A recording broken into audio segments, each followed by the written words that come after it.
ৰাইজৰ জাগৰণ কৰা চৰকাৰ ভয় খাইছে। অসমৰ বিজেপি কিছু নেতাসকল মোৰ পৰা ভয় খোৱা নাই, অসমৰ ৰাইজে জাগিছে, জাগিবই, সেই জাগৰণ পৰা তেওঁলোকে ভয় খাইছে। ইলেক্ট্ৰেল বণ্ডৰ যিটো বিষয়, ইলেক্ট্ৰেল বণ্ডৰ বিষয়টো আপোনাৰ আজি বিৰোধীয়ে যেনে লৈ যাব লাগিছিল জনসাধাৰণৰ মাজলৈ, বিৰোধী লৈ যোৱাত ব্যৰ্থ হৈছে। কাৰণটো কি? বিৰোধীয়ে কিন্তু শাসকৰ টিপ্পনী মাৰোঁতে সময়বিলাক নষ্ট হৈছে। ক'ত ব্যৰ্থ হৈছে? গোটেইবোৰ ৰাইজে গম পাইছে যে কেনেদৰে বিজেপিয়ে ইনকাম টেক্স, ইডিবোৰ ব্লেকমেইল ধৰি ব্যৱহাৰ কৰি আছে। আপুনিও যদি বেছি কঠোৰ প্ৰশ্ন সোধে, আপোনাৰ ওপৰতে ইনকাম টেক্স, ইডি লগাই আপোনাৰ কণ্ঠ ৰুদি দিব। তো সকলোৱে জানে যে এইটো বিজেপি এতিয়া ব্লেকমেইল কৰিবলৈ আৰম্ভ কৰিছে।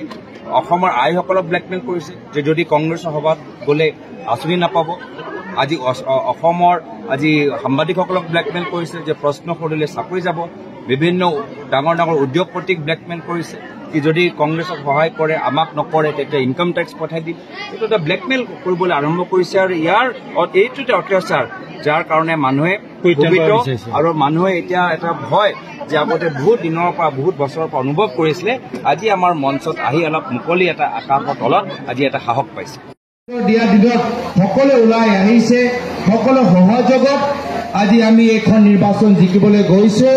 আজি এই মঞ্চৰ পৰা মই আপোনালোকক ক'ব পাৰো যে যোৰহাট লোকসভা সমষ্টি ইতিমধ্যে আমি জিকিলো। যোৰহাট লোকসভা সমষ্টি ইতিমধ্যে আমি জিকিলো আৰু সকলোৱে ৰাইজে এটা কথা বিচাৰে যে ভৱিষ্যত যোৰহাটৰ পৰা এটা শক্তিশালী কণ্ঠ দিল্লী সদনত আমাক শুনা পাব লাগে। আৰু ৰাইজে আজি আমাৰ বিভিন্ন দল সংগঠন আছে, কিন্তু আজি তাৰিখত ৰাইজ ওলাই আহি আজি প্ৰচাৰ কৰিবলৈ আগবাঢ়ি গৈছে। সেইকাৰণে যেতিয়া ৰাইজে প্ৰচাৰ কৰিবলৈ আগবাঢ়ি গৈছে, ৰাইজে প্ৰচাৰত নামি গৈছে, আমাৰ জয়টো নিশ্চিত। ভৱিষ্যত জিকাৰ পিছত আকৌ আপোনালোকৰ মাজত মই দেখা পাম, আকৌ আপোনালোকৰ মাজত আহি বৃহত্তৰ আমাৰ অঞ্চলৰ বাবে কি আমি কাম কৰা উচিত আমি বহলাকৈ আমি কথাখিনি পাতিম। আজি আমাৰ মিটিংটো চমু কৰিবলগীয়া হৈছে। পুনৰবাৰ আপোনালোকৰ বহুমূলীয় আশীৰ্বাদ বিচাৰি আগৰ ৰঙালী বিহুৰ আগতীয়াকৈ শুভেচ্ছা জ্ঞাপন কৰি ইয়াতে নিজৰ চমুটো এটা সামৰিছো। সকলৰ পৰা মই মৰম আৰু আশীৰ্বাদ বিচাৰিছো।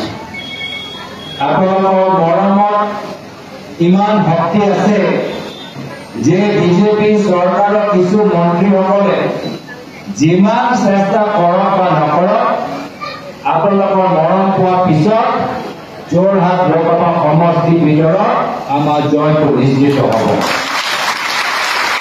তিতাবৰ অঞ্চলৰ ৰাইজৰ মৰমত ইমান সততা আছে যে যিমানে বিজেপি দলৰ কিছু নেতাসকল আমাক ব্যক্তিগতভাৱে আক্ৰমণ কৰক বা নকৰক, আমি একে সততাৰে আমি ৰাজনীতি কৰি যাম আৰু প্ৰয়াত তৰুণ গগৈদেৱৰ আদৰ্শ পালন কৰি অনুকৰণ কৰি আমি সদায় ৰাইজৰ মাজত এজন সেৱক হিচাপে আমি থাকিম। এয়া হৈছে পাৰ্থক্য। আমি ৰাইজৰ সেৱক হ'বলৈ বিচাৰো আৰু বৰ্তমানৰ বিজেপি কিছু নেতাসকল ৰাইজৰ ৰজা হ'বলৈ বিচাৰে। আমি সেৱক হিচাপে ৰাইজৰ যি মূল সমস্যা, সেই সমস্যা লৈ আমি প্ৰচাৰ চলাই আছো।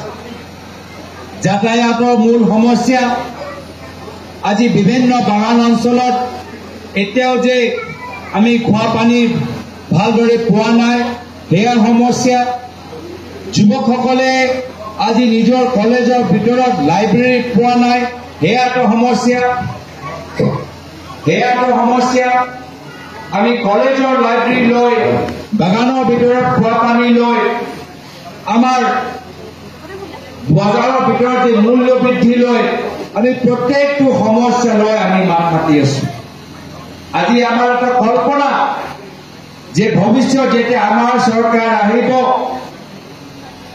বৰ্তমান চৰকাৰ বিজেপি চৰকাৰে যে অন্যায় কৰি আছে, মানুহৰ ওপৰত যে অত্যাচাৰ কৰি আছে, আমাৰ মূল উদ্দেশ্য হৈছে অসমৰ ৰাইজক বিজেপিৰ মন্ত্ৰীসকলৰ অত্যাচাৰৰ পৰা মুক্ত কৰা।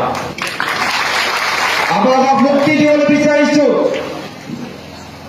যি তৰল মন্তব্য কৰি ৰাজনীতি একদম তললৈ পেলাই দিছে, যি দমনৰ ভাবুকি দি আজি মানুহৰ মাজত এটা ভয় সোমাই দিছে, আমি এনে এটা পৰিৱেশৰ পৰা ৰাইজক আমি মুক্তি দিবলৈ বিচাৰিছো।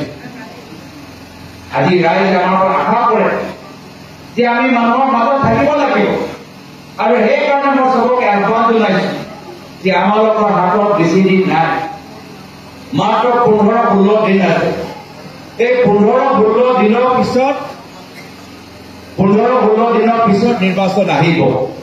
তো মই সেইকাৰণে চবকে আহ্বান জনাইছো, বিশেষকৈ আমাৰ মণ্ডল কমিটি, বিশেষকৈ আমাৰ ভোট কমিটি, যে অহা 15 দিনৰ ভিতৰত আমাৰ কমিটিবোৰ আৰু বেছি সক্ৰিয় হ'ব লাগিব আৰু প্ৰত্যেকটো ঘৰত সোমাব লাগিব। প্ৰত্যেকটো ঘৰত এবাৰ, দুবাৰ, তিনিবাৰ সোমাবলৈ আমি প্ৰচেষ্টা হাতত ল'ব লাগিব। ইতিমধ্যে যি গোহাৰি পোষ্টাৰ বেনাৰ যি আহিব লগা আছে গোটেইবোৰ আহিছে। মই সকলৰ মাজত বিতৰণ কৰাৰ ক্ষেত্ৰত আমি অলপ প্ৰগতিশীল হ'ব লাগিব, গতিশীল হ'ব লাগিব। তাৰ বাবে ব্লক কংগ্ৰেছ, মণ্ডল কংগ্ৰেছক মই আহ্বান জনাইছো। শ্ৰদ্ধাৰ ৰাইজ, মই ইতিমধ্যে আমাৰ সমষ্টি চুকে কোণে গৈছো, মাজুলীলৈ গৈছো, থাউৰালৈ গৈছো, সোণাৰীলৈ গৈছো। চাৰিওফালে ৰাইজে এটাই কথা কৈছে যে যোৰহাট এবাৰ আমি যুঁজিম, যোৰহাট এবাৰ আমি জিকিম। সৰু সৰু ল'ৰা ছোৱালী আমালোকৰ ওচৰত আহি কৈছে যে মই আপোনাকে ভোট দিম। কিমান বয়সৰ ল'ৰা ছোৱালী? তুমি ভোট দিব নোৱাৰা, কৈছে আপোনাকে ভোট দিম।